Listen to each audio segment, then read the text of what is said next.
Hello प्यारे बच्चों, कैसे हैं सब लोग। नाभिक भौतिकी कक्षा 12 का ये चैप्टर नंबर 13। ठीक, तो चैप्टर नंबर 13।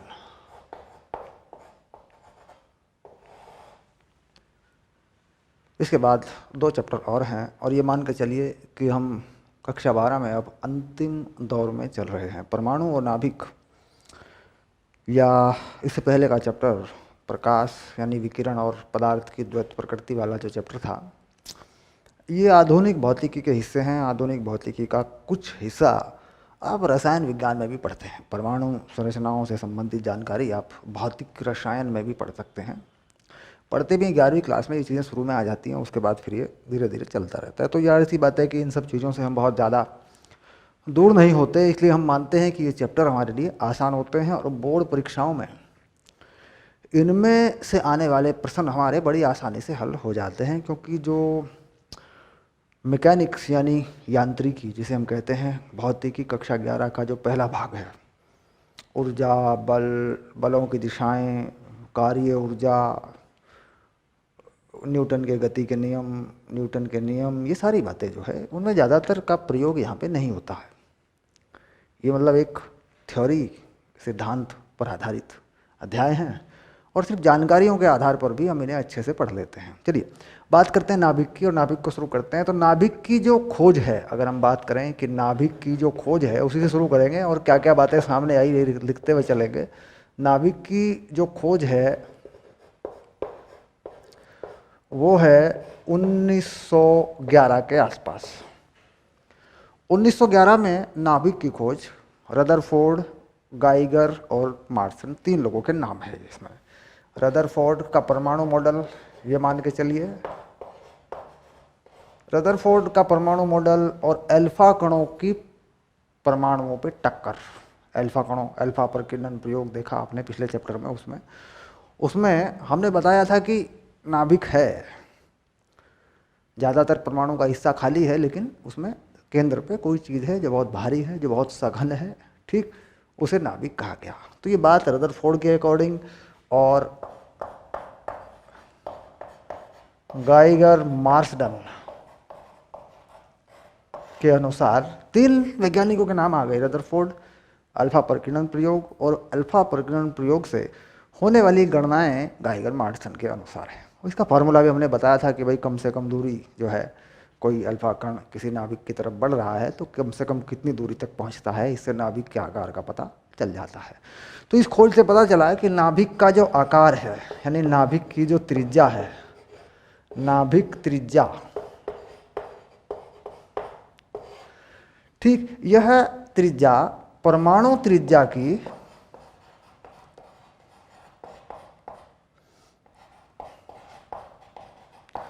लगभग 10,000 गुना या इससे भी ज़्यादा, 10,000 से 1,00,000 परमाणु त्रिज्या बटे 10,000 गुना ये। यानी अगर देखा जाए तो नाभिक का आयतन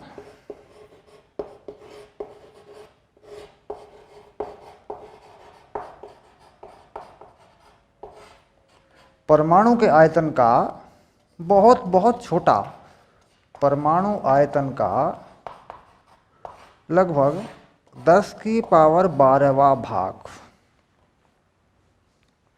यानी 99.99, अगर मोटा मोटा देखें 99.99 परमाणु खाली है, रिक्त स्थान है, केंद्र पे नाभिक है।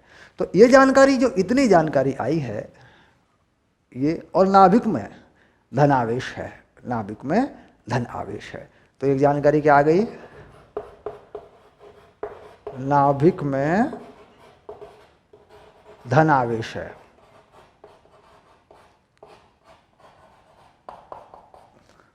ठीक, तो ये कुछ जानकारियां जो है, नाभिक की त्रिज्या, आयतन, धन आवेश, ये सब जानकारियां इस प्रयोग से आ गई थी। ठीक, इससे पहले या इसी टाइम पे या इससे थोड़ा पहले इलेक्ट्रॉन और प्रोटॉन की खोज भी हुई। न्यूट्रॉन की खोज बाद में हुई। न्यूट्रॉन की खोज बाद में आती है, 1932 के आसपास आती है। इसी टाइम पे कैथोड रेज, एनोड रेज यानी इलेक्ट्रॉन और प्रोटॉन की खोज भी हुई, लेकिन यहाँ नाभिक के वास्तव में नाभिक के अंदर क्या है इस बात की जानकारी यहाँ पे नहीं आई अब तक सिर्फ नाभिक के बारे में जानकारी आई। अब हमें किन किन बातों को नाभिक के बारे में पढ़ना है अब मैं वो चीज़ बता दूं, क्योंकि इतनी जानकारी तो पिछले वाले चैप्टर से आ गई हमारे पास। एक एक करके मैं आपको सारी चीज़ें देता हूँ जो इस चैप्टर की बेसिक है। इसकी हम कहते हैं भाई, इसकी पृष्ठभूमि है, जिसे हम कहते हैं भूमिका, ये भी कह सकते हैं। वो क्या है? देखिए, कुछ कॉमन चीज़ें हैं जो हमारी जानकारी में होनी चाहिए। अब क्या करते हैं, सबसे पहले चैप्टर का नाम है, इसे हटा देते हैं, ये तो नॉर्मल सी बात है, क्योंकि अब शुरू करेंगे हम चैप्टर अपना। परमाणु क्रमांक।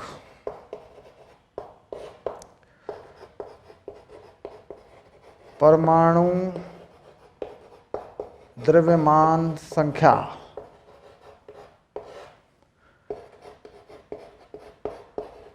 परमाणु भार।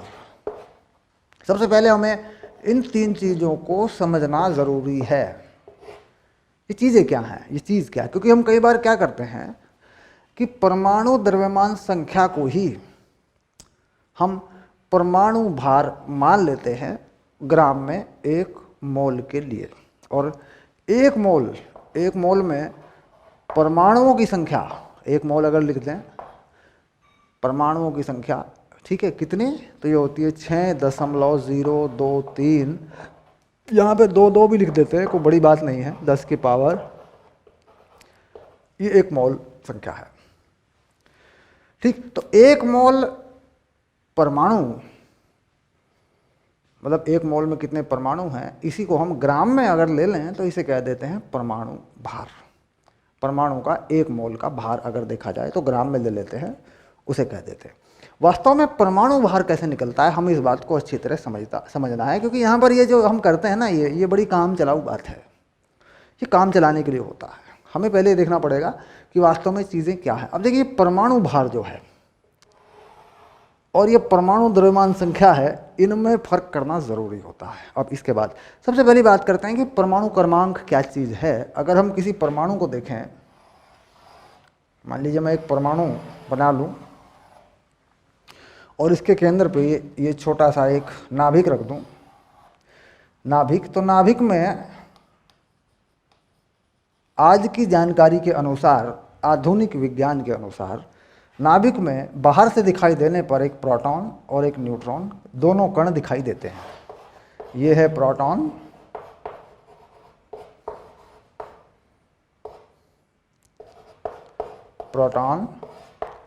और दूसरा कण है न्यूट्रॉन।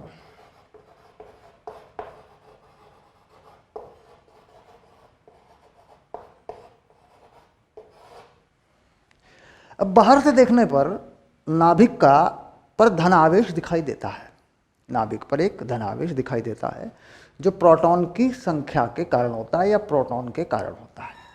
तो प्रोटॉन पर जो आवेश होता है, वो होता है E पॉजिटिव, यानी इलेक्ट्रॉन के ही आवेश का धनात्मक 1.6 10⁻⁻⁻19 कूलम, ये आवेश प्रोटॉन पे होता है।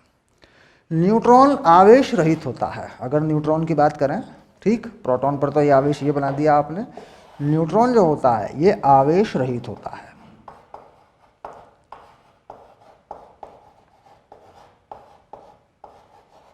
इसमें आवेश नहीं होता है। न्यूट्रॉन में से अगर कुछ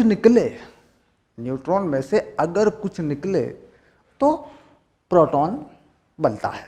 कुल मिला के न्यूट्रॉन में से कुछ निकाल दें तो प्रोटॉन बनता है, यानी उसमें से एक इलेक्ट्रॉन निकल जाए। न्यूट्रॉन में से अगर एक इलेक्ट्रॉन निकल जाए तो एक प्रोटॉन बनता है। हालांकि कुछ और चीज़ भी निकलती है, इस चैप्टर में पूरी तरह पढ़ेंगे भाई न्यूट्रॉन में से ऐसा क्या निकलता है कि प्रोटॉन बनता है। तो कुल मिला के द्रव्यमान जो है दोनों के लगभग बराबर होते हैं, लेकिन न्यूट्रॉन का द्रव्यमान ज़्यादा होता है। अगर देखें, न्यूट्रॉन का द्रव्यमान थोड़ा सा ज़्यादा होता है प्रोटॉन से, यानी लगभग अगर बात करें द्रव्यमान की, अगर बात करें, क्योंकि इस चीज़ को जानना बहुत ज़रूरी है। द्रव्यमान, न्यूट्रॉन का जो द्रव्यमान होता है वो प्रोटॉन का द्रव्यमान प्लस इलेक्ट्रॉन का द्रव्यमान लगभग इतना होता है। ये चीज़ जो है लगभग होती है, क्योंकि जब न्यूट्रॉन टूटता है तो एक इलेक्ट्रॉन, एक प्रोटॉन और एक और कण होता है जिसे हम द्रव्यमान रहित कण मानते हैं, उसमें टूटता है। तो ये चीज़ ये होती है।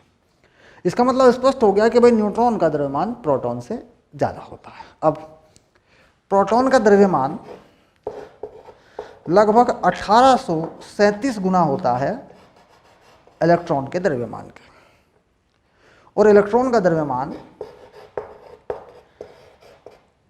9.31 10⁻³ 31 kg ये इसका द्रव्यमान होता है। किलोग्राम में ये लगभग इलेक्ट्रॉन का द्रव्यमान होता है।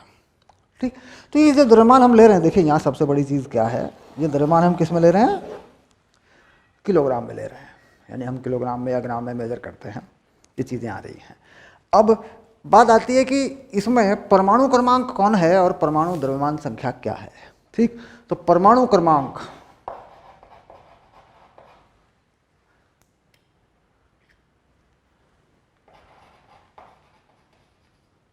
ये है प्रोटॉन की संख्या, यानी नंबर ऑफ प्रोटॉन, और परमाणु द्रव्यमान संख्या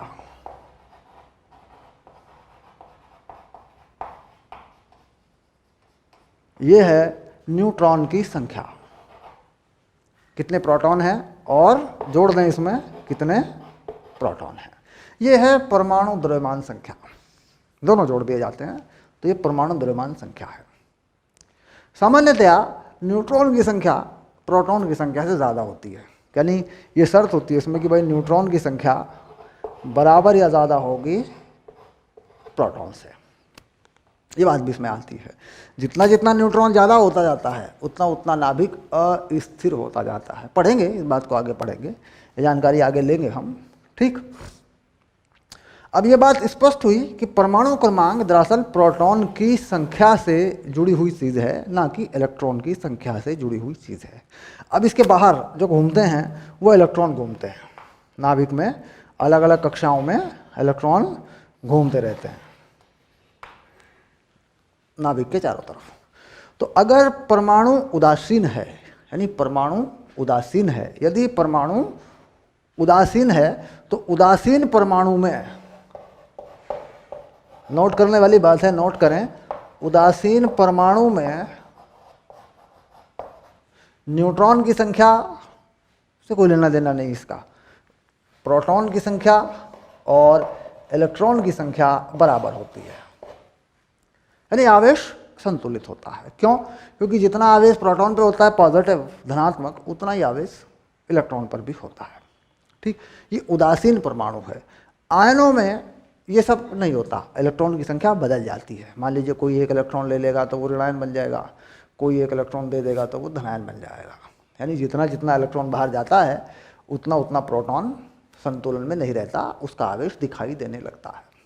ठीक, वो पॉजिटिव या धनात्मक परमाणु बन जाता है, इसे हम आयन कहते हैं।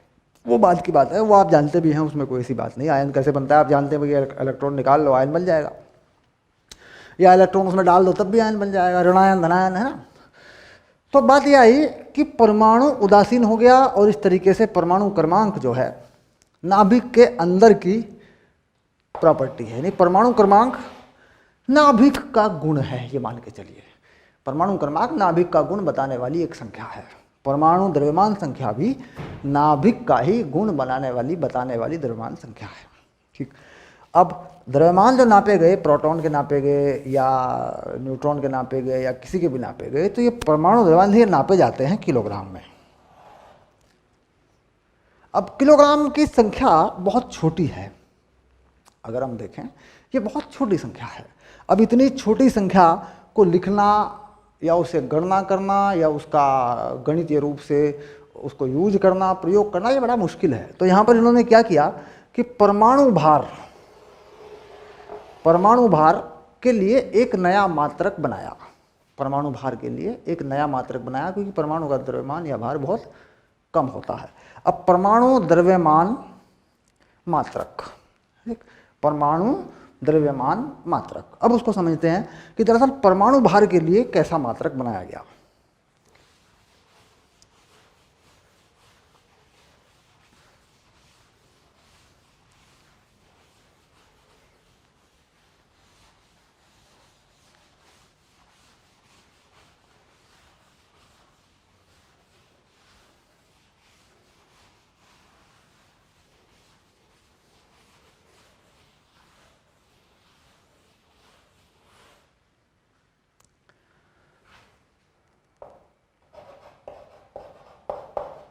परमाणु द्रव्यमान मात्रक,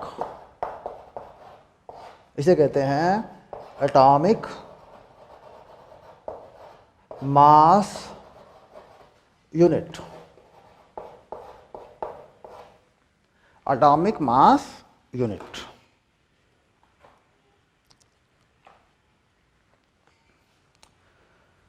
अब इसको बनाने के पीछे क्या कहानी है, और ये बनाया तो हमने देखो इसलिए है क्योंकि बहुत छोटी छोटी गणनाएं हैं, बहुत छोटे छोटे द्रव्यमान हैं, बनाना तो इसलिए पड़ा। लेकिन इसके पीछे क्या कहानी है और किसको रेफरेंस माने।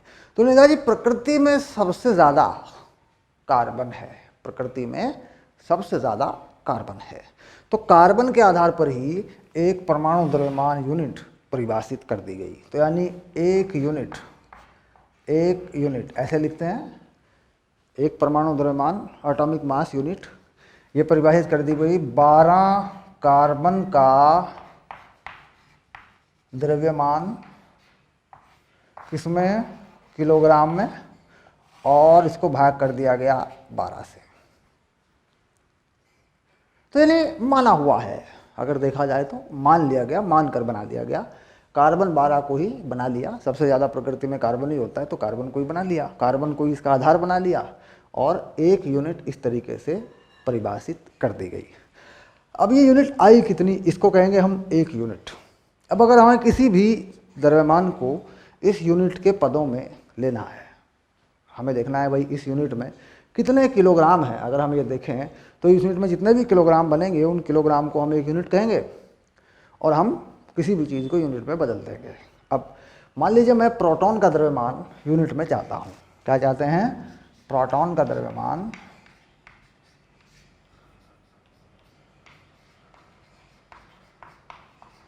इसमें यूनिट में। तो मैं क्या करता हूँ, प्रोटॉन का द्रव्यमान किलोग्राम में लूँगा मैं, 1.67 10 की घात -27, ये प्रोटॉन का द्रव्यमान है किलोग्राम में।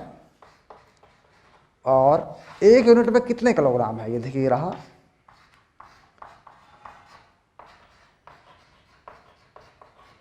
गुना 12, तो ये यूनिट बन जाएगी। देखिए ऐसे, भाई एक यूनिट में कितने किलोग्राम है उससे भाग कर दिया प्रोटॉन के द्रव्यमान को, तो यूनिट बन जाएगी। तो 1.00770 इस तरीके से मैं लिख के दूंगा सारे आपको। तो ये किसका बन गया, ये प्रोटॉन का बन गया। इसी तरीके से इलेक्ट्रॉन का बनेगा, इसी तरीके से न्यूट्रॉन का भी बनेगा।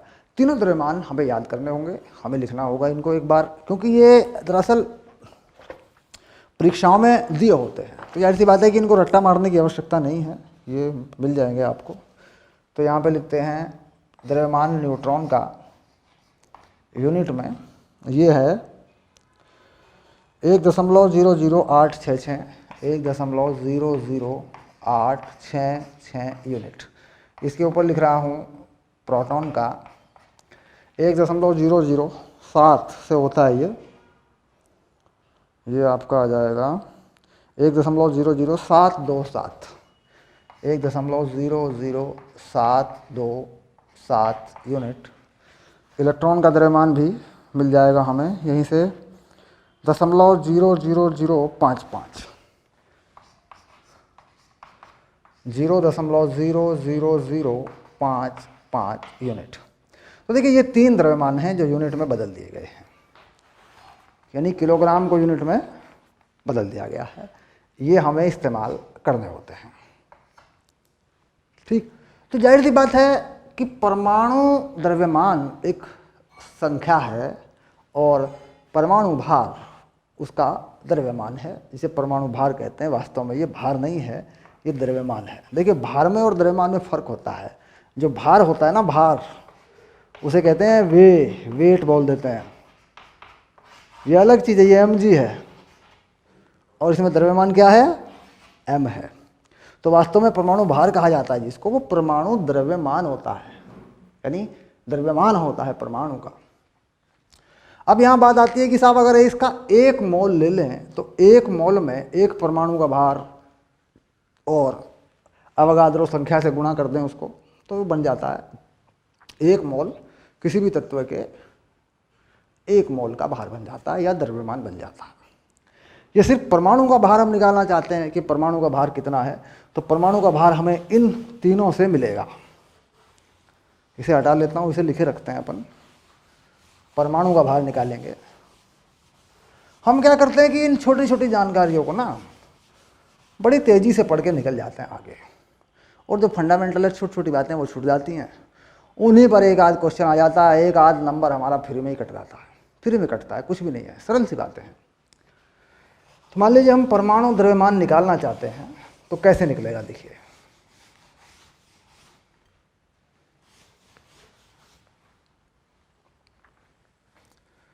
नाइट्रोजन का परमाणु द्रव्यमान ज्ञात कीजिए।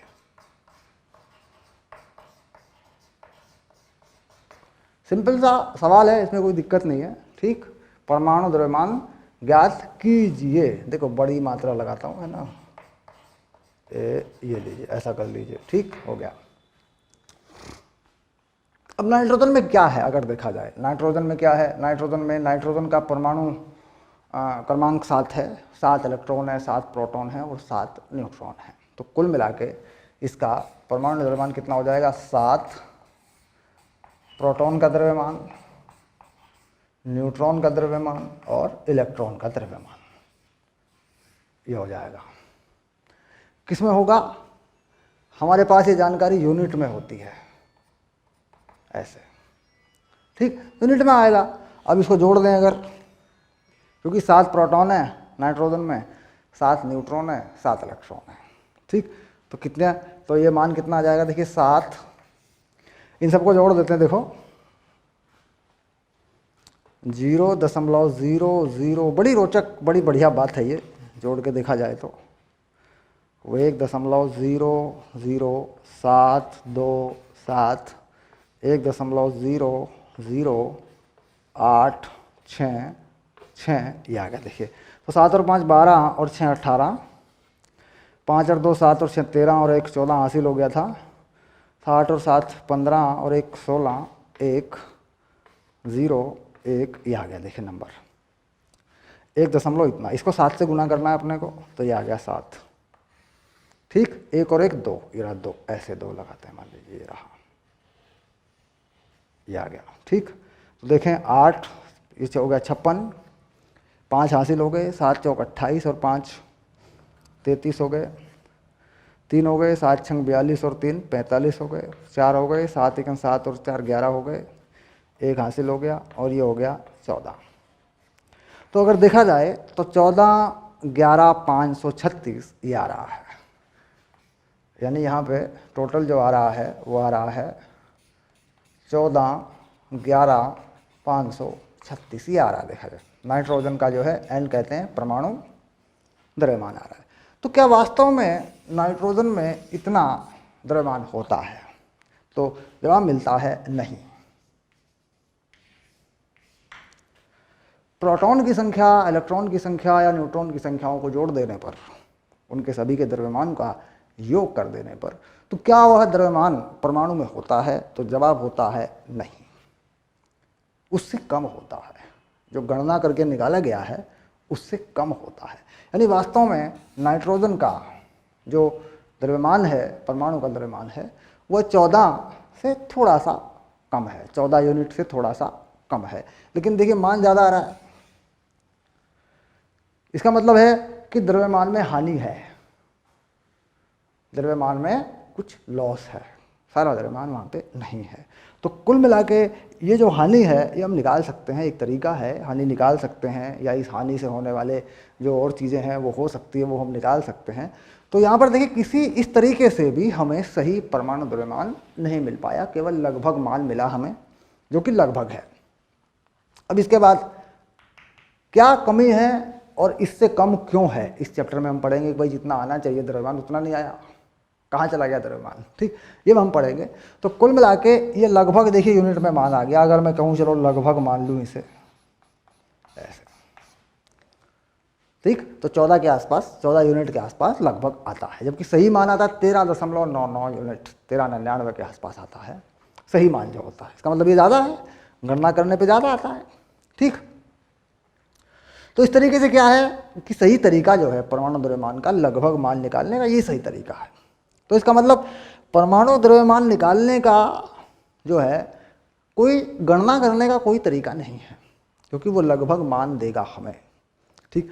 फिर क्या तरीका है, परमाणु द्रव्यमान इस तरीके से हम बता सकते हैं, लगभग आ जाएगा हमारे पास, ठीक। हाँ, ये तो बात क्लियर हो गई कि भाई परमाणु क्रमांक या परमाणु द्रव्यमान संख्या से ये चीज़ अलग है, ये बात तो स्पष्ट हो गई है। आप क्या तरीका इस्तेमाल करते हैं, कहते हैं जी ये है मास स्पेक्ट्रोस्कोपी, स्पेक्ट्रोमीटर नाम की एक वर्ण कर्म मापी जो होता है, वर्ण क्रम को जो मापता है। स्पेक्ट्रोमीटर हमने पिछले चैप्टर में पढ़ा था, रंगों के तरंग दैर्घ्यों के आधार पर तत्वों को बताता है, वो है, उसे कहते हैं वर्ण क्रम मापी, यानी स्पेक्ट्रोमीटर। तो मास को निकालना, परमाणु द्रव्यमान को निकालना, ये किसका काम है, स्पेक्ट्रोमीटर नाम की एक ऐसी डिवाइस है, बनाई गई ऐसा यंत्र है, ये उससे निकाले जाते हैं। गणनाओं में इनके मान लगभग ही होते हैं, ठीक। तो कुल मिला के समझ में आ गया कि परमाणु द्रव्यमान दरअसल क्या चीज़ है और ये कैसे निकलता है, इसका लगभग मान कैसे निकलता है, इसमें कौन कौन लोग होते हैं, और इससे कम होता है, जो गणना करने पर आता है इससे कम होता है, ये ध्यान देने वाली बात है।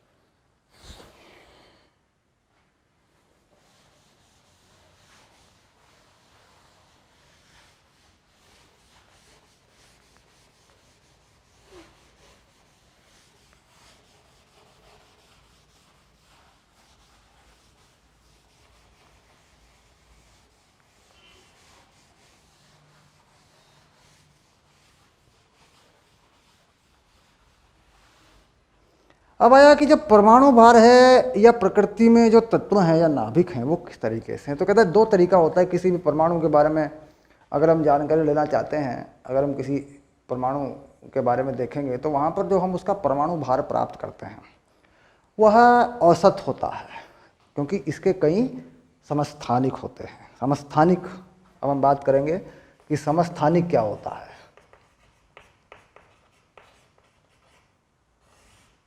समस्थानिक यानी आवर्त सारणी में एक ही स्थान पर रहने वाले, ठीक, एक ही तत्व के अलग अलग परमाणु द्रव्यमान वाले परमाणु, एक ही तत्व के अलग अलग द्रव्यमान संख्या या द्रव्यमान रखने वाले परमाणु हैं। तो परमाणु भार भिन्न हो गया,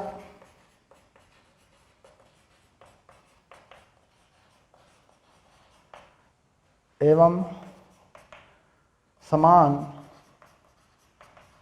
परमाणु क्रमांक रखने वाले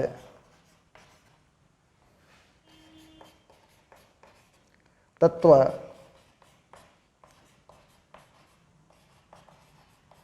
समस्थानिक कहलाते हैं, ठीक। अब हम जो परमाणु द्रव्यमान या परमाणु भार निकालते हैं दरअसल वो समस्थानिकों के कुल भार का औसत होता है।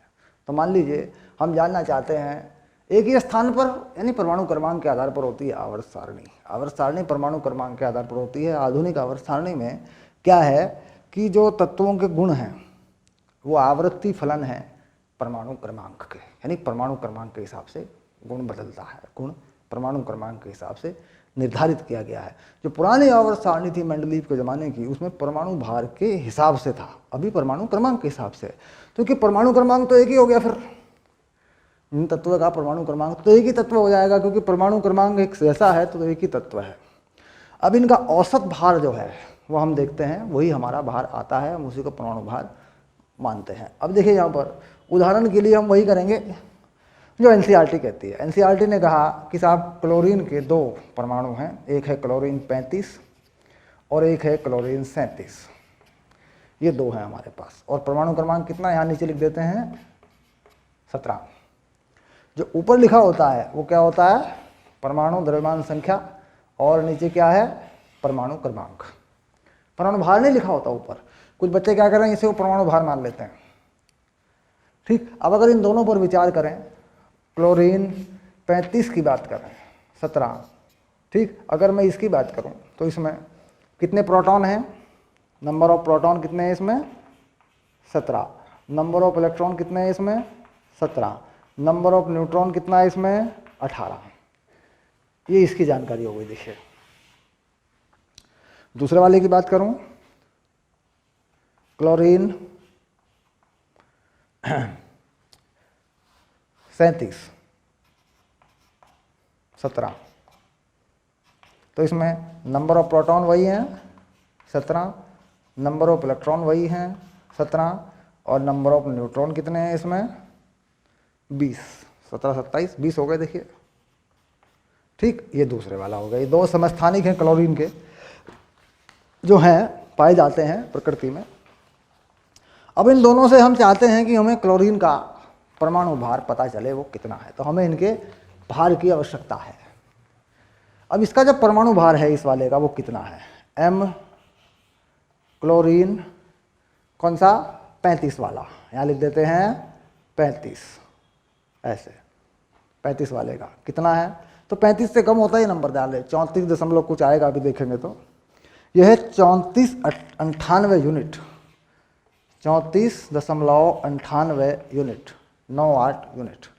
और इसका प्रतिशत कितना है, प्रकृति में पाए जाने वाले तत्व हैं उनमें इसका कितना प्रतिशत है, तो कह रहा है 75.4% है। तो ये 75.4% पाया जाता है किसी भी तत्व में, अगर देखें तो ये 75.4% पाया जाता है। दूसरे वाला MCl, ये 37 वाला है, ठीक, इसका कितना है, इसका 36 दशमलव कुछ होगा, 3698। ये कितने प्रतिशत पाया जाता है, ठीक, ये पाया जाता है 24-25%, यानी 24.6, 24.6% है ना।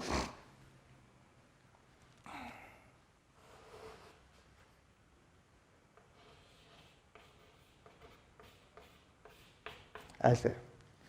अब क्लोरीन का परमाणु द्रव्यमान या क्लोरीन का परमाणु भार इस जानकारी से निकलेगा, ठीक, प्रतिशत को औसत पे लेके आएंगे। अब देखें कैसे, क्लोरीन का परमाणु भार,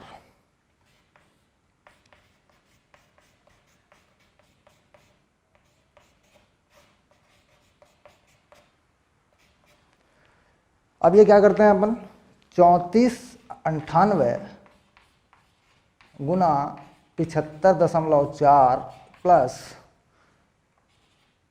3698 गुना 24.6 बटे 100,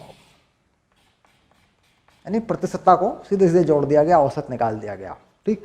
अब ये जो मान आता है, ये आता है 35.47, 35.47 यूनिट।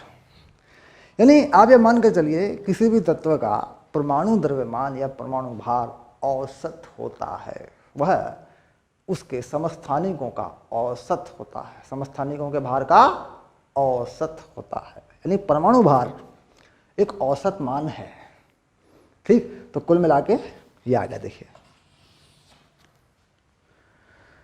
अगर अलग अलग देखें तो फिर ये बताना पड़ेगा कि भाई कौन से वाला क्लोरीन है तुम्हारा, क्लोरीन 35 है या क्लोरीन 37 है, फिर ये बताना पड़ेगा। अगर क्लोरीन के परमाणु द्रव्यमान की बात करें, परमाणु भार की बात करें, तो वह औसत मान है समस्थानिकों का औसत मान है वो। तो यहाँ पर क्या होता है कि ये सवाल में दिया होता है कि भाई इसका औसत जो है इतना इतना परसेंट है इसके समस्थानिक, आप हमें बता दीजिए कि इसका परमाणु भार क्या होगा। तो हमें इस सिस्टम से इस तरीके से निकालना होता है। एनसीईआरटी में सवाल है, प्रश्न है, हम उसे हल करेंगे तो इसको पक्का कर लेंगे वहाँ पे, ठीक। क्योंकि ये क्या है, बहुत ही इंपॉर्टेंट चीज़ है। परमाणु भार या परमाणु द्रव्यमान वास्तव में कैसे निकलता है और होता कितना है, ये बड़ी इंपॉर्टेंट चीज़ है। तो अभी आपने परसेंट निकाल लिया, उससे औसत निकाल लिया, है ना। इतनी बात तो समझ में आ गई हमारी।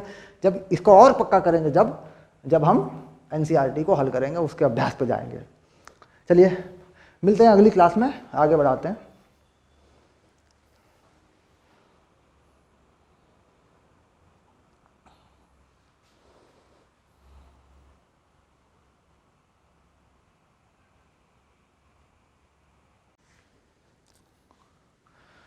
तो यहाँ हमने बात की, वही समस्थानिक क्या है, परमाणु भार भिन्न है एवं समान परमाणु क्रमांक रखने वाले तत्व समस्थानिक कहलाते हैं, या परमाणु एक तत्व के समस्थानिक कहलाते हैं। रखने वाले परमाणु एक ही तत्व के समस्थानिक कहलाते हैं, ये भी कह सकते हैं, जैसे चाहे लिख लो आप, कोई दिक्कत नहीं है। अब यहाँ पर हमने क्लोरीन से परमाणु द्रव्यमान निकाला और हमने हाइड्रोजन के समस्थानिकों की बात न की तो अच्छा नहीं लगेगा, क्योंकि हाइड्रोजन के भी 3 समस्थानिक हैं, उनकी प्रतिशतता कितनी होती है और उनके नाम क्या हैं, हमें ये भी यहाँ पे लिख देना चाहिए, ठीक। क्योंकि ये भी जानकारी में होना चाहिए हमारी।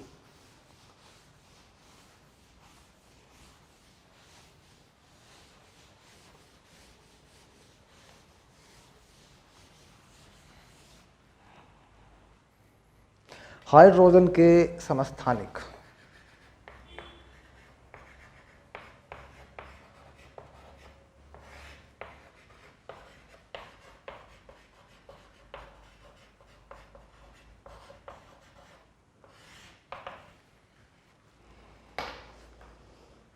अब पहला हाइड्रोजन का समस्थानिक सामान्यतः प्रोटियम के नाम से जाना जाता है।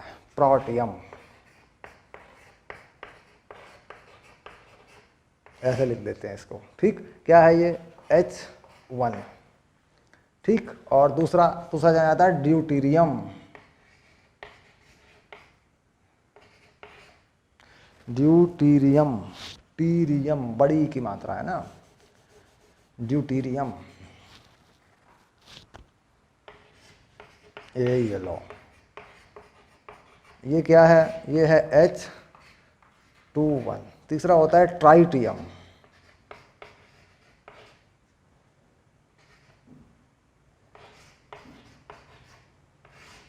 ये है H31। 3 समस्थानिक। सबसे ज़्यादा जो प्रतिशतता है वो इसी की होती है। ये कितना परसेंट है, जानकारी से लिखेंगे इसको। हाइड्रोजन का समस्थानिक वास्तव में कितना परसेंट होता है, इसमें कहीं दिया होगा तो ज़रूर लिखेंगे। सबसे ज़्यादा ये 99% के आसपास है ये, बाकी 1% 2% होते हैं सब। 99% है ये, क्योंकि ये तो बहुत ज़्यादा होता है। 99% है और ये दोनों 1% में होते हैं लगभग, ये तो बहुत ही कम होता है। ये मान लेते हैं हम 99% है, इसको मान लेते हैं 0.75%, इसे 0.25% है। बाकी सही जानकारी जो है वो देख के ही पता चलेगी। यहाँ पर इसका कुछ है नहीं, अभी नाम हमने लिख दिया, अच्छी बात है।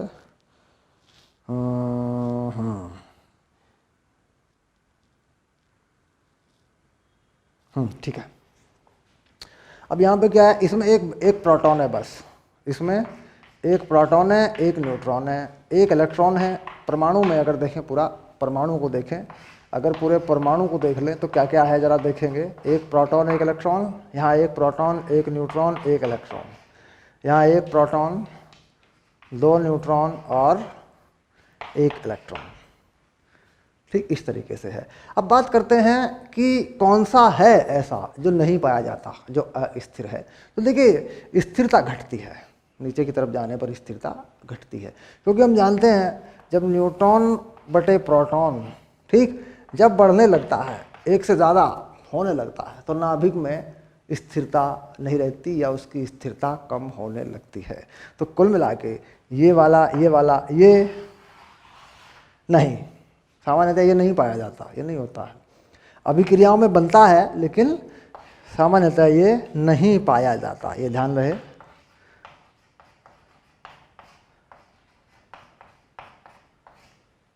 ठीक, तो स्थिरता की जांच कैसे होगी, परमाणु की स्थिरता की जांच कैसे होगी? तो परमाणु की स्थिरता यानी नाभिक की स्थिरता वो इससे होती है, ये कंसेप्ट होता है, इससे नाभिक की स्थिरता की जांच हो जाती है। देखो जैसे मैंने अभी कहा था, आपको बताया था, यहाँ थोड़ा सा रिवाइज करेंगे।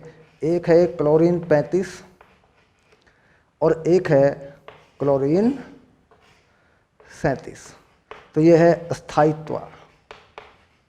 देखो ये स्थायित्व है कि नहीं है, स्थायित्व यानी स्टेबिलिटी, कौन स्थायी है? तो 35 वाला ज़्यादा स्थायी है 37 वाले से, इसलिए 35 वाले की प्रतिशतता भी ठीक है। इसकी ये कितना परसेंट है परमाणु में? ये 75% है। और ये कितना है? ये 24% है। तो इसका मतलब है कि ये ज़्यादा स्थिर है। तो जब न्यूट्रॉन बटे प्रोटॉन यानी न्यूट्रॉन और प्रोटॉन का अनुपात बढ़ता है तो स्थायित्व या नाभिक की स्थिरता घटती है, घटता जाता है। तो कुल मिला के यहाँ देखिए, एक प्रोटॉन एक इलेक्ट्रॉन तो स्थिर है, कोई दिक्कत नहीं है।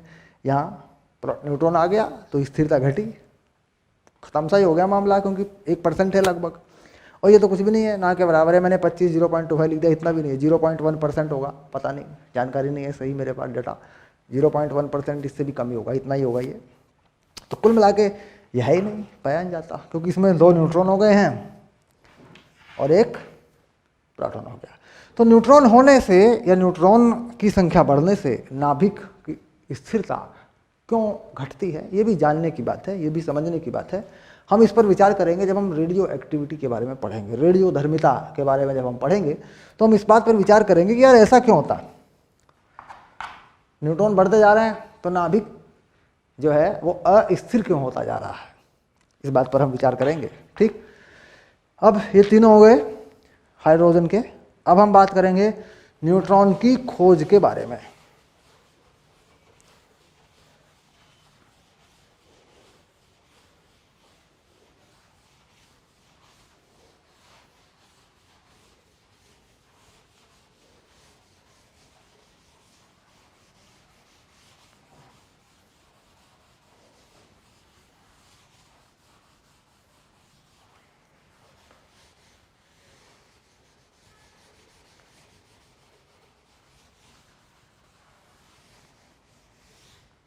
न्यूट्रॉन की खोज।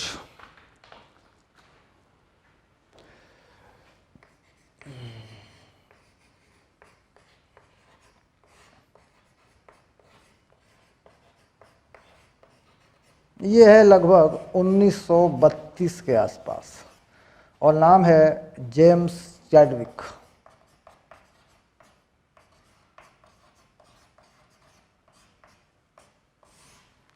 नाम है जेम्स चैडविक।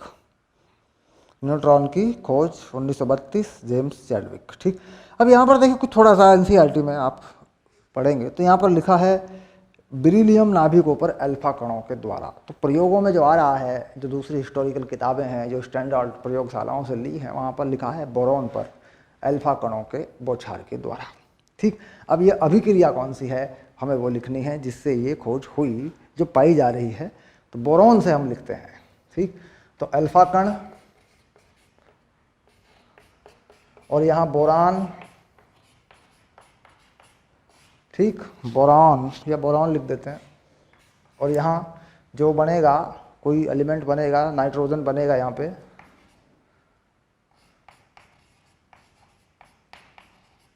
और यहाँ बनेगा न्यूट्रॉन, कुछ इस तरीके से।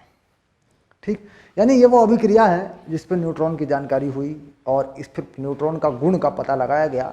वो न्यूट्रॉन का जो गुण है वो यहाँ इन न्यूट्रॉन की बौछार की गई हल्के नाभिकों पर, हल्के नाभिकों पर। हल्के नाभिक किसके हैं? कार्बन के हैं, हीलियम के हैं, बेरिलियम के हैं। तो हीलियम के नाभिक पर, बेरिलियम के नाभिक पर, कार्बन के नाभिक पर, हल्के नाभिकों पर, इसकी लिथियम के नाभिकों पर। तो इसकी बौछार से यहाँ इसने क्या, इसने प्रोटॉन को उत्पन्न किया, प्रोटॉन को उत्पन्न किया।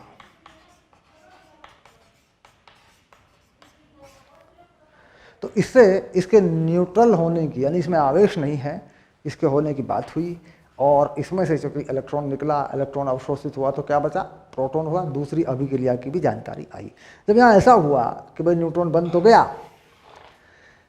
अल्फा कण हमने किस पे डाल दिए, बोरॉन पे डाल दिए, क्या मिला, नाइट्रोजन मिला और अल्फा न्यूट्रॉन मिला। अब इस न्यूट्रॉन को हमने इसकी बौछार कर दी न्यूट्रॉन की, हम अभी नहीं जानते कि ये न्यूट्रॉन है, अभी हमने इसको प्रैक्टिकली प्रयोग दृष्टि से देखा, प्रयोग किया इस पर, तो हल्के नाभिकों पर किया, हल्के नाभिकों पर मान लो हीलियम पर किया, सपोज करिए, तो यहाँ पर हमें प्रोटॉन मिले और हीलियम मिला, हीलियम का दूसरा एक हमें एक समस्थानिक मिला और प्रोटॉन मिला। तो न्यूट्रॉन में से कुछ निकला, हीलियम में चला गया, एक प्रोटॉन मिल गया। दूसरी अभिक्रिया की जानकारी भी हुई हमारे पास। दूसरी अभिक्रिया क्या है, भाई न्यूट्रॉन अगर टूटता है, न्यूट्रॉन अगर टूटता है तो प्रोटॉन और इलेक्ट्रॉन में टूटता है, प्रोटॉन पर पॉजिटिव चार्ज, इलेक्ट्रॉन पर, ये प्रोटॉन जो है हमें मिला, इलेक्ट्रॉन जो है अवशोषित हो गया, इलेक्ट्रॉन जो है उसने इलेक्ट्रॉन को उसने अवशोषित कर लिया। तो कुल मिलाकर इस तरह की जो सिद्धांत या प्रयोगों के आधार पर बातें आई वो न्यूट्रॉन के बारे में आई। तो न्यूट्रॉन क्या है, न्यूट्रॉन एक उदासीन कण है,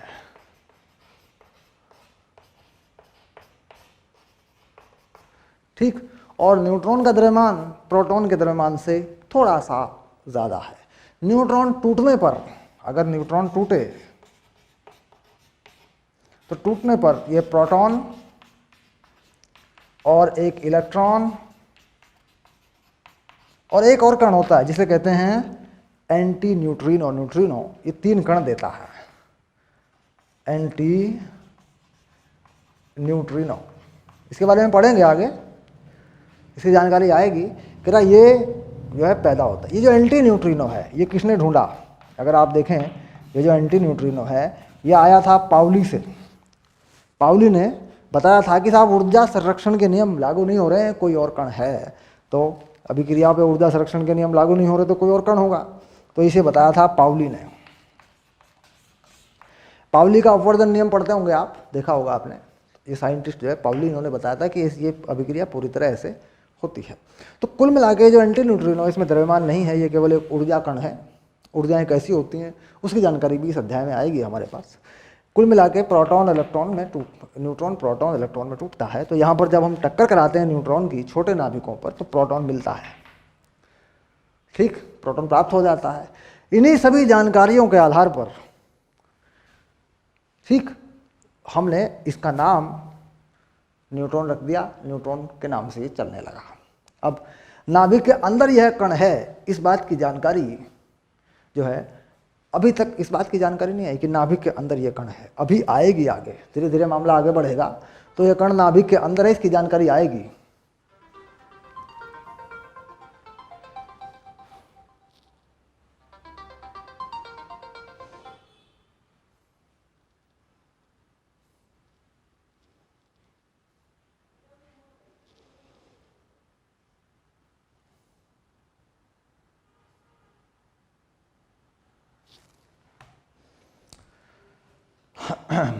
अब मैं देखता हूं कि ये समीकरण क्या है। अगर इसे आप पूरी तरह जानना चाहते हैं कि भाई ये समीकरण क्या है, इस पर विचार करते हैं कि इससे कैसे बना, ये समीकरण हम लिख देते हैं।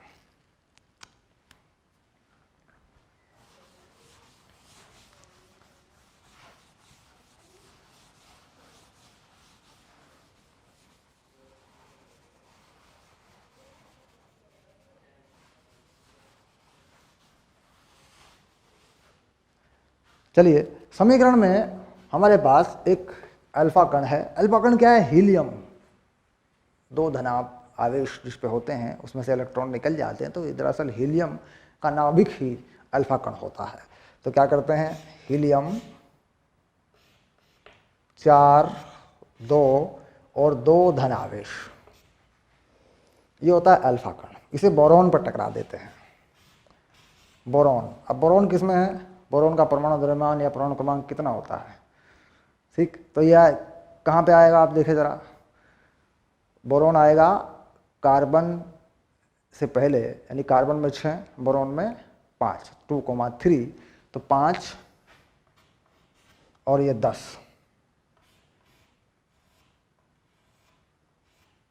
ऐसे। ठीक, ये आ जाएगी आपकी, ये बोरॉन हो जाएगा आपका, द्रव्यमान संख्या है, ये इसकी परमाणु क्रमांक संख्या है। इसके बाद यहाँ बीच में उत्तेजित अवस्था के साथ एक नाइट्रोजन बनेगी, नाइट्रोजन 14 और ये 7। ये क्या है? ये नाइट्रोजन का एक परमाणु विकसित हुआ जो उत्तेजित अवस्था में है।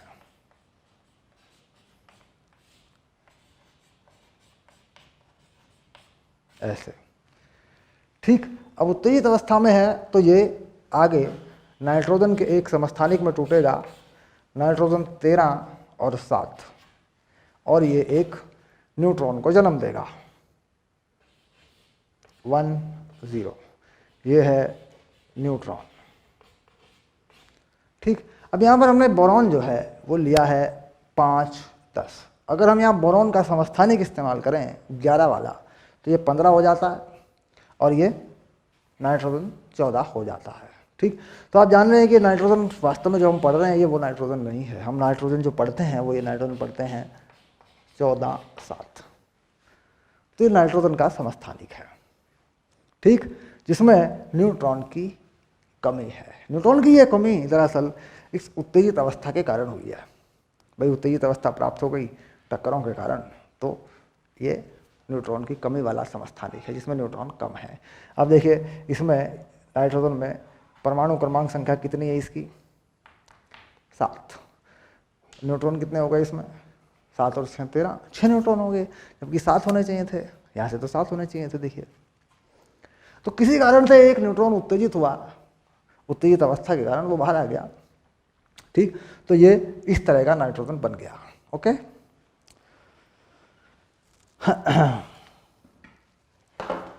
ये प्रायोगिक जो अभिक्रिया है ये हमें नज़र नहीं आती है। ये समस्या ये है कि ये अभिक्रिया जो है हमें नज़र नहीं आती है, और ये बोरॉन 11 पर ये चीज़ हो रही है। बोरॉन का जो है 11 बना दे अगर, तो नाइट्रोजन 14 भी मिल जाता है। ये जो है ना बोरॉन 11, बोरॉन का समस्थानिक इस्तेमाल किया, बोरॉन 11 वाला भी है। ये देखिए, वो भी लिखूंगा मैं, दोनों रखेंगे आप, कोई दिक्कत नहीं है, दोनों रख लेंगे आप। प्रयोग जो है बोरॉन 11 पर हुआ, ये 15 हो गया और ये 14 हो गया। अब ये वो अभिक्रिया है जो न्यूट्रॉन बताती। अब जरा गिन के देखिए, बोरॉन 11 है, जबकि बोरॉन जनरली क्या होता है? 10 होता है। 11 5 10 होता है यहाँ पे। तो ये बोरॉन का समस्थानिक है जिसमें न्यूट्रॉन बढ़े हुए हैं। न्यूट्रॉन की संख्या एक ज़्यादा है प्रोटॉन से, तो इसमें अस्थिरता है, इसमें उत्तेजना है। इस पे क्या टकरा दिया? Alpha particle. तो कितने हो गए? 11 और 4 15, 15, 5 और 2 7 परमाणु क्रमांक नंबर, प्रोटॉन की संख्या, इसमें से एक न्यूट्रॉन बाहर हो गया और ये बन गया नाइट्रोजन। तो नाइट्रोजन की उत्तेजित अवस्था, ठीक, यानी यह वह अभिक्रिया है जो आप स्टैंडर्ड बुक में चेक करेंगे, जांच करेंगे, ठीक, तो आपको ये मिलेगी कि भाई ये जो है इस तरीके से न्यूट्रॉन बनता है। ठीक, अब यहाँ से न्यूट्रॉन का द्रव्यमान, न्यूट्रॉन की जानकारी या उसका आवेश निकाला गया, तो वो फिर और प्रयोग किए गए। ऊर्जा एवं संवेग संरक्षण के नियमों के आधार पर, ऊर्जा एवं संवेग संरक्षण के नियमों के आधार पर न्यूट्रॉन का द्रव्यमान भी निकाल लिया गया। ऊर्जा एवं संवेग संरक्षण के नियमों के आधार पर न्यूट्रॉन का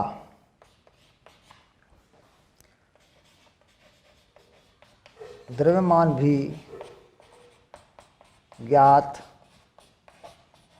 किया गया।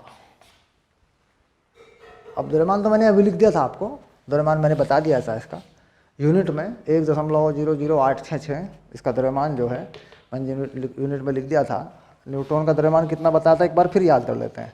1.008666 यूनिट ये द्रव्यमान है। ठीक, तो कुल मिलाकर न्यूट्रॉन की जानकारी हो चुकी है भाई, न्यूट्रॉन कहाँ से आया। अब ये न्यूट्रॉन नाभिक में है, तो ये न्यूट्रॉन नाभिक में जब होगा जब ये नाभिक के अभिक्रियाओं की पुष्टि करेगा, तो वो पुष्टि होगी इसके बाद होगी।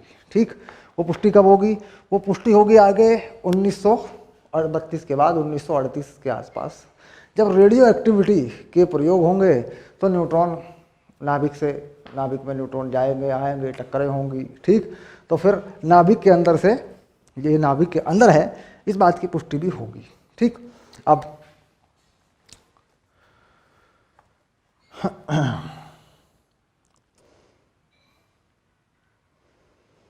यहाँ पे बात आई दो तत्वों की, एक है समभारिक और एक है सम न्यूट्रॉनिक। तो लिख लेते हैं, दो समभारिक भी लिख लेते हैं।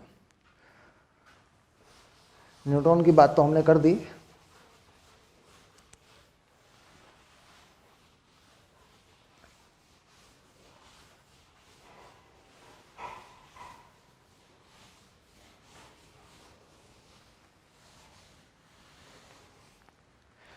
समभारिक कौन है, समभारिक समान परमाणु द्रव्यमान संख्या रखने वाले तत्व। समान परमाणु द्रव्यमान संख्या रखने वाले तत्व।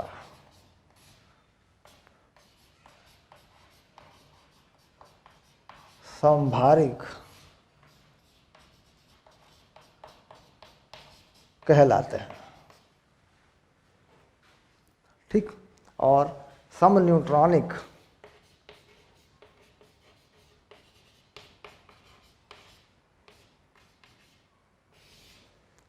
वह तत्व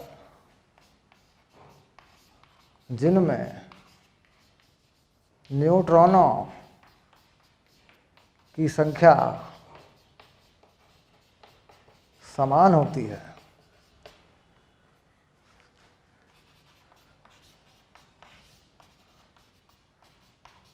सम न्यूट्रॉनिक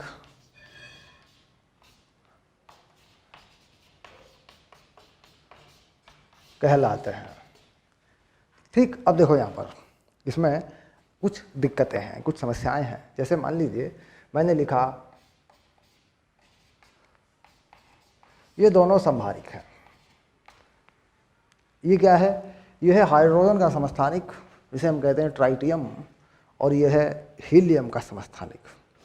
तो इनकी परमाणु द्रव्यमान संख्या समान है, परमाणु भार नहीं। तो ध्यान रहे, समभारिकों में परमाणु द्रव्यमान संख्या समान होती है, परमाणु भार समान नहीं होता। परमाणु भार समान नहीं होता। जबकि ये कहा जा रहा है कि समान परमाणु भार रखने वाले, समान परमाणु द्रव्यमान रखने वाले समभारिक होते हैं, तो गलत बात है। समभारिक से मतलब परमाणु द्रव्यमान संख्या समान है, यानी वह संख्या जो परमाणु द्रव्यमान का निर्धारण करने में मुख्य रूप से जिसकी मुख्य भूमिका है वह समान है। अब देखिए यहाँ इसमें क्या है, इसमें एक प्रोटॉन है, दो न्यूट्रॉन है, इसमें दो प्रोटॉन है, एक न्यूट्रॉन है। तो जाहिर सी बात है कि इनका परमाणु भार पूरी तरह समान नहीं है, उसमें फर्क है। लेकिन परमाणु द्रव्यमान को मुख्य रूप से जो परिभाषित करते हैं, परमाणु द्रव्यमान निकालने में जिनकी मुख्य भूमिका है, मुख्य भूमिका में वो नंबर सेम है। प्रोटॉन और न्यूट्रॉन टोटल सेम है। तो प्रोटॉन न्यूट्रॉन की संख्या का योग अगर सेम होता है तो उसे कहा जाता है समभारिक। ठीक, इसकी द्रव्यमान संख्या समान होती है, लेकिन परमाणु भार या परमाणु द्रव्यमान समान नहीं होता, वो अलग अलग होता है। तो ध्यान रहे, समभारिकों में द्रव्यमान संख्या समान होती है, परमाणु भार नहीं। ठीक, चलिए ये बात क्लियर हुई। जबकि आप ज़्यादातर पूछेंगे अगर लोगों से, ज़्यादातर जानकारी आप लेंगे तो यही बताया जाएगा कि साहब परमाणु भार जिनका समान होता है वो संभारिक होते हैं, लेकिन वास्तव में परमाणु भार किसी का किसी के समान नहीं होता, क्योंकि इलेक्ट्रॉनों की संख्या, प्रोटॉनों की संख्या अलग अलग होती है। अलग अलग होती है तभी तत्व अलग अलग होते हैं, इन्हीं के आधार पर वो अलग अलग परिभाषित होते हैं। ठीक, तो पूर्णतया ये दोनों चीज़ें बराबर होंगी ऐसा नहीं होता, दोनों का परमाणु भार बराबर होगा ऐसा नहीं होता, सिर्फ द्रव्यमान संख्या के आधार पर ये बात है, परमाणु भार के आधार पर नहीं। तो बात पक्की हो गई होगी। सम न्यूट्रॉनिक यानी न्यूट्रॉनों की संख्या समान है, ये सरल है, इसमें कोई झंझट नहीं है। अब मैं 2 लिखता हूँ ऐसे। एक मरकरी दे रहे हैं यहाँ पे 198.80, ये देखिए, और दूसरा बता रहे हैं सोना यानी गोल्ड AU, वह 197 और 89, 79। ठीक, तो देखिए यहाँ पे न्यूट्रॉनों की संख्या कितनी है, अगर देखा जाए न्यूट्रॉनों की संख्या इसमें से घटा देंगे तो 118 आएगी, और यहाँ पर भी न्यूट्रॉनों की संख्या 118 ही आएगी। तो न्यूट्रॉन समान है दोनों में, तो ये है सम न्यूट्रॉनिक। ठीक, ओके, डन हो गया, क्लियर हो गया। संभारिक और सम न्यूट्रॉनिक के उदाहरण मैंने दिए और बातें बताई। शर्तें या नियम या कन्फ्यूजन या वहम या अफवाह जो है वो इसमें परमाणु द्रव्यमान संख्या समान है, ध्यान रहे, भार नहीं, भार निकालेंगे तो कुछ और आएगा। ठीक,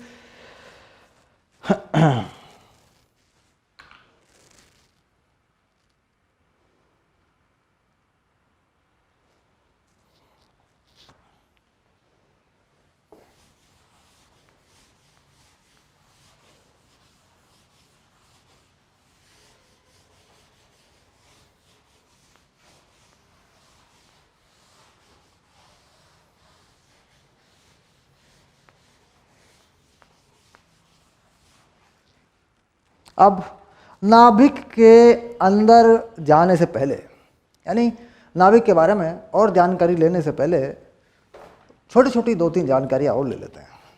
नाभिक को हम शुरू करेंगे, आगे चीज़ों को आएंगे तो छोटी छोटी जानकारियाँ और ले लेते हैं कि भाई नाभिक में क्या क्या हो रहा है। देखिए पूरा एक प्लेटफॉर्म सा बना के चलेंगे।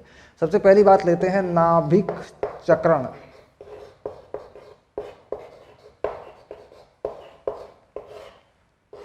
अंग्रेजी में बोलते हैं इसको न्यूक्लियर स्पिन, यानी आपने पढ़ा होगा केमिस्ट्री में चक्रण क्वांटम संख्या, एक ऐसा शब्द आता है, स्पिन क्वांटम नंबर। तो नाभिक चक्रण, नाभिक चक्रण किस प्रकार होता है, नाभिक अपने अक्ष के परितः कैसे घूमता है, हमें इस बारे में जानकारी लेनी है। मान लीजिए हम कोई परमाणु ले लेते हैं, ये हो गया परमाणु, और परमाणु में यहाँ हम ये नाभिक ले लेते हैं।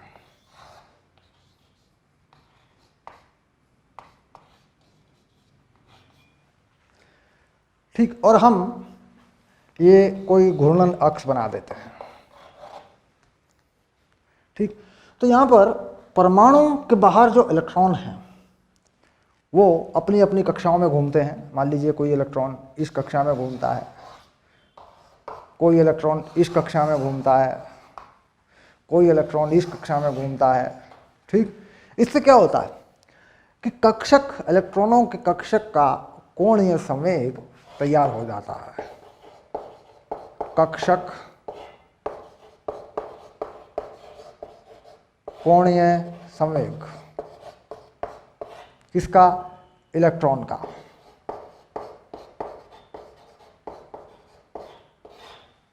इसे अंग्रेजी में क्या बोलते हैं बच्चों, ऑर्बिटल एंगुलर मोमेंटम।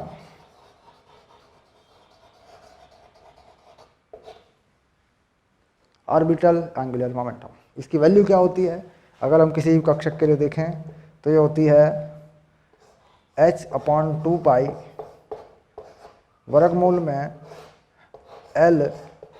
L+1। ठीक, ये जो L होता है इसे कहते हैं दिग्गांशी दिग्यांशी क्वांटम संख्या।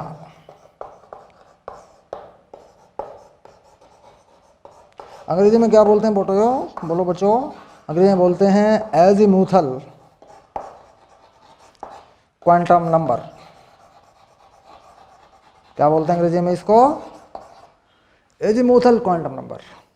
तो इससे क्या होता है कि इलेक्ट्रॉन के कक्षक का एक कोणीय संवेग होके परमाणु का एक कोणीय संवेग तैयार हो जाता है। अब परमाणु का कोणीय संवेग अगर हम देखें, यहाँ दिखाएं परमाणु का कोणीय संवेग ऐसे, इसे मान लें L और इसे लिख दें परमाणु में कौन कक्षक, परमाणु में इलेक्ट्रॉन के कक्षक का ये है, ठीक। तो नाभिक का जो चक्रण होगा वो इसका उल्टा होगा, नाभिक चक्रण, और कोणीय संवेग उल्टा होगा, L नाभिक, ठीक। यानी अगर परमाणु में इलेक्ट्रॉन यूं घूमेंगे तो नाभिक उल्टा घूमेगा। यहां से देखने पर ऐसे देखिए, मान लीजिए ऐसे मानते हैं, यहां से देखने पर, नीचे से देखने पर अगर ये वामावर्त है तो ये दक्षिणावर्त है। यानी अगर ये चक्रण परमाणु का है, ठीक, तो इसका उल्टा चक्रण, ये चक्रण नाभिक का है। ये क्यों हो रहा है? कह रहे कोणीय संवेग को संतुलित करने के लिए ऐसा किया जाता है। कोणीय संवेग को विकसित करने के लिए बल आघूर्ण लगे होते हैं, क्योंकि हम जानते हैं बल आघूर्ण लगा देने पर एक कोणीय वेग, एक कोणीय त्वरण उत्पन्न होता है, फिर एक कोणीय वेग उत्पन्न होता है। तो इसका मतलब हो जाता है कि अगर हम कोई कोणीय संवेग विकसित करते हैं, बनाते हैं, किसी परमाणु का निर्माण होता है, जब परमाणु का निर्माण हो रहा होता है, ये घटना तभी हो जाती है, बाद में नहीं। हाँ, इलेक्ट्रॉन जब निकलते हैं या इलेक्ट्रॉन जब प्रवेश करते हैं परमाणु में, तब ये प्रभावित होता है, तब ये प्रभावित तो होता है, इसके मान घटते बढ़ते हैं, लेकिन ये तभी विकसित हो जाती है चीज जब कोई परमाणु निर्मित होता है, जब वो बनता है। तो कुल मिला के परमाणु निर्मित होता रहता है, बनता रहता है, और ये चक्रण अपने आप सेट होते जाते हैं। कुल मिला के परमाणु में जो इलेक्ट्रॉन के कक्षक का कोणीय संवेग है उसका उल्टा नाभिक है। यानी नाभिक में जो घूर्णन है, नाभिक में जो घूर्णन की दिशा है वह उल्टी है बाहर परमाणु में इलेक्ट्रॉन के जो कुल कोणीय संवेग है उसके चक्रण की दिशा में। तो हमें बाहर से देखने पर क्या घूमता हुआ दिखता है? कह रहे जी हमें बाहर से देखने पर ये इलेक्ट्रॉन जो है, ये परमाणु का जो बाहरी हिस्सा है, हमें वो घूमता हुआ दिखता है। वास्तव में हमें नाभिक नहीं दिखता घूमता हुआ। ये मामला बिल्कुल वैसा ही है जैसे पृथ्वी अपने अक्ष के परितः घूमती है। पृथ्वी अपने अक्ष के परितः घूमती है, तो पृथ्वी के अंदर जो कोर है, जिसे क्रोड बोलते हैं, बहुत ज़्यादा तापमान है उसमें, वो पृथ्वी के चक्रण की उल्टी दिशा में घूमती है। वही कोर पृथ्वी को घुमाती है, क्योंकि कोणीय संवेग संतुलित किया जाता है। तो पृथ्वी घूम रही है, तो अक्सर ये लोग पूछते हैं कि पृथ्वी अपने अक्ष के परितः क्यों घूमती है? तो पृथ्वी में जो कोर है, मान लीजिए वो नाभिक की जगह पर है और पृथ्वी बाहर है। यहाँ पर मान लीजिए हम पृथ्वी का घूमना देख रहे हैं, 24 घंटे का दिन है हमारा, पृथ्वी का घूमना तो ऊपर देख रहे हैं, लेकिन जो कोर है, क्रोड है, नाभिक की जगह पे है पृथ्वी में, उसके केंद्र के चारों तरफ जो है, उसका चक्रण पृथ्वी के चक्रण का उल्टा है। और उसका चक्रण का समय कितना है, क्या है, वो अलग बात है, लेकिन उल्टी दिशा में है, ताकि कोणीय संवेग को संतुलित कर दिया जाए। तो कुल मिला के कुल कोणीय संवेग लगभग शून्य है। यानी ये जो कोणीय संवेग है, ये परमाणु के कक्षक यानी इलेक्ट्रॉन के कक्षक वाला टोटल जितना भी बनेगा और नाभिक का जितना भी बनेगा। ठीक। अब भाई बात साहब, आपने ये बात तो कह दी कि दोनों जो है कोणीय संवेग बराबर हैं, विपरीत हैं लगभग, इसकी वजह से दोनों घूम रहे हैं, लेकिन ये हुआ क्यों? नाभिक में चक्रण क्यों आया, जिसकी वजह से बाहर कक्षकों में चक्रण आया? तो कक्षकों में जो चक्रण है, क्या वो वास्तव में इलेक्ट्रॉन के कक्षक का जो चक्रण है, क्या वास्तव में इलेक्ट्रॉन के कारण है, या वास्तव में वो नाभिक के कारण है?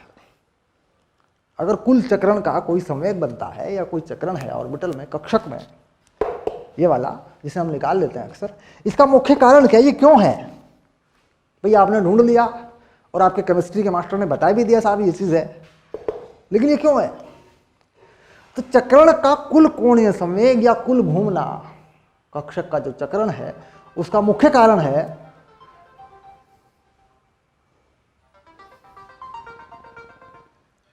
हेलो, हाँ बोल जसप्रीत।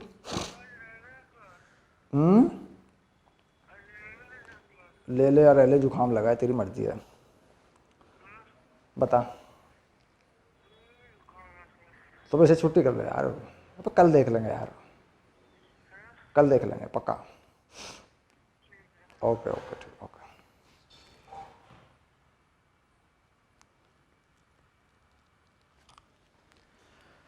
हाँ, तो वापस बात आ गई, फिर वहीं आ गए गर्म बात पर, एकदम गरम गरम मुद्दा चल रहा है हमारा। हम कह रहे हैं कि भाई इलेक्ट्रॉन के कक्षक का जो चक्रण है या परमाणु का बाहर से जो परमाणु घूमते हुए दिखता है, उसका कारण क्या है? उसका कारण इलेक्ट्रॉन का अपनी कक्षा में घूमना है या वास्तव में नाभिक की वजह से उत्पन्न हुआ एक कोणीय संवेग है, इसकी प्रतिक्रिया में बाहरी चीजें घूमती है। यानी पृथ्वी के केंद्र के पास जो कोर है, जो क्रोड है, उसकी वजह से पृथ्वी घूमती है या अपने कारण से बाहर का द्रव्यमान घूमता है।